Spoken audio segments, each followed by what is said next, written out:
Where's the bus? Is that K-E-K-E or K-I? K-I. K-I. The right way, the right way. Thank you. So I love the film. You both did an amazing job. What I love about it is that, you really see a whole community come together for this young man. And in spite of what happened, just recently with Nipsey Hussle, how do you think more people could come together in community, especially the Black community, to put real-life miracles in our neighborhoods? Well, that's a good question. And I think we have to start, first of all, loving ourselves, and really loving our community, and stop attacking ourselves. There's a lot of noise out there, and everybody thinks that they're alone.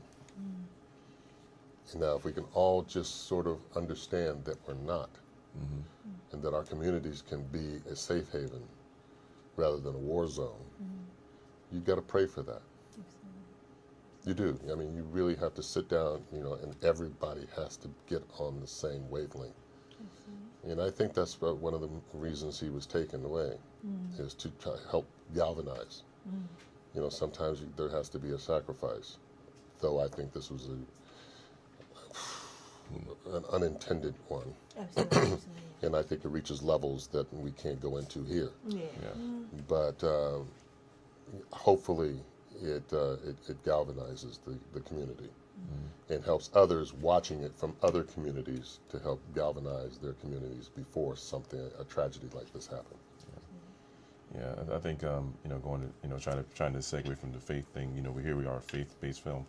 I think a lot of times people in communities, especially the culture that we're in, they pray a lot, but there's not a lot of application.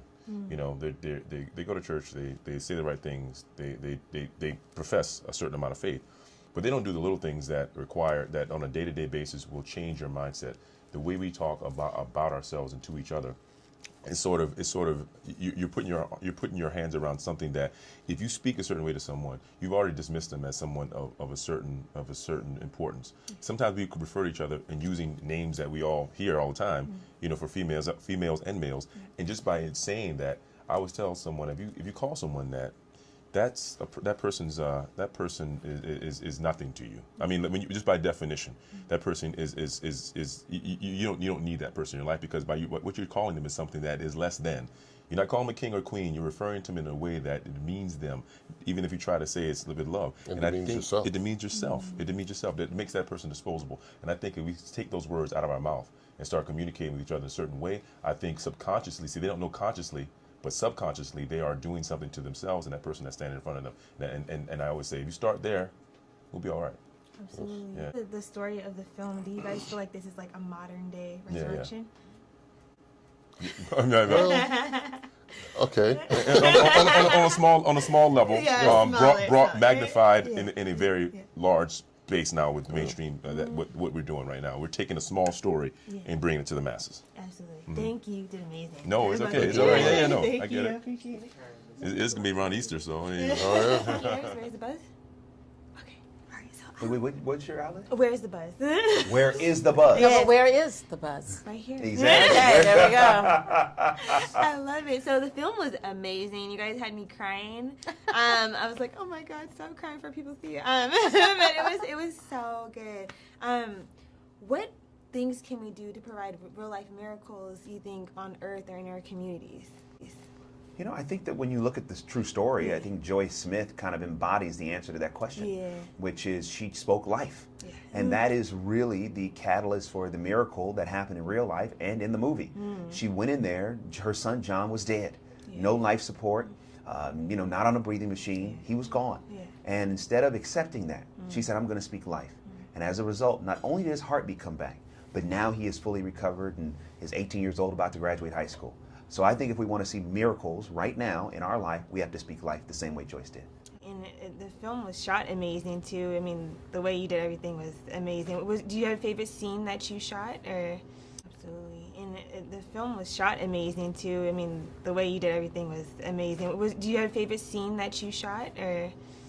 Oh my gosh! Well, there were so many on a daily basis. Just grateful to get them in the can. Yeah. The most challenging one was probably the ice sequence. Yeah. To make that all work, and if that wasn't believable, I knew the movie wouldn't work, so no pressure there. Right. But I think the day that we spent with Chrissy when she prayed her son back to life was an extraordinary day that we all felt. Oh, yeah. Every single person that was on the set knew that there was some serious praying going on there. We all felt it, and that to me was, I was witnessing a miracle right there. It was beautiful. Absolutely. And you got to talk to the real families, and Yes. and this was recent too, just 2015. Yeah. So when you were like looking at the script and everything, like what were your thoughts, even coming together to do the movie? Like, Yeah, I found the It's story. I amazing. met the family a year after it happened, and it happened in 2015, and I met them in 2016. Wow, okay. I mean, almost a year to the day. Yeah. And the moment that I heard it, I was like, okay, I knew I had to make the movie next. So I was promoting Miracles from Heaven, which was a film I had just produced at that time, but I knew that Breakthrough had to be my next movie, and just stayed focused.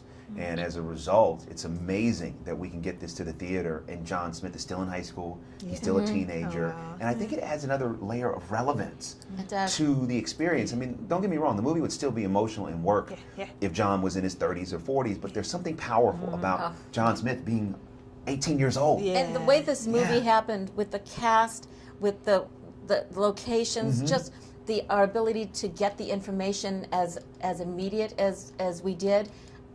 This movie, though, couldn't have been made except for now. It needed to be made now, and it wanted to be made now. We just Totally. kind of went with it. It really did. It had So it had a true. power unto itself. It really don't you did. think? It really, really Yeah. did, without a doubt.